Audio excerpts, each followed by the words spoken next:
রেশমিকে সায়স্তা করে আশুতোষের সাথে জ্যোৎস্নার বিয়ে দিল সুধা।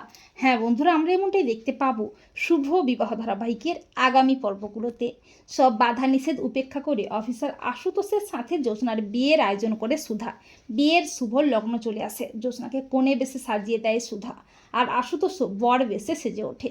জ্যোৎস্নাকে ছাদনাতলায় নিয়ে আসা হয়। অপরদিকে রেশমি অফিসার আশুতোষকে ফোন করে ব্ল্যাকমেল করতে থাকে। এরপর ঝুম্পা এসে আশুতোষকে বলে যে রেশমি আত্মহত্যা করতে যাচ্ছে। তা শুনে তড়িঘড়ি করে ছুটে যায় আশুতোষ। সবাই মিলে আশুতোষের খোঁজ করতে থাকে। তেজ ও বাড়ির সবাই মিলে তন্ন তন্ন করে খুঁজতে থাকে, কিন্তু কোথাও খুঁজে পায় না। সবাই মিলে জ্যোৎস্নাকে নানা রকম কথা শোনাতে থাকে। সুধা বলে, আমি যখন কথা দিয়েছি তখন ওনাকে খুঁজে এনে বিয়েটা আমি দেবই এই মণ্ডপে। অপরদিকে রেশমি আশুতোষকে ব্ল্যাকমেল করে আর বলে যে আপনি আমাকে সিঁদুরটা পরিয়ে দিন, তা না হলে আমি নিজেকে শেষ করে ফেলবো, আর তার জন্য আপনি কিন্তু দায়ী থাকবেন।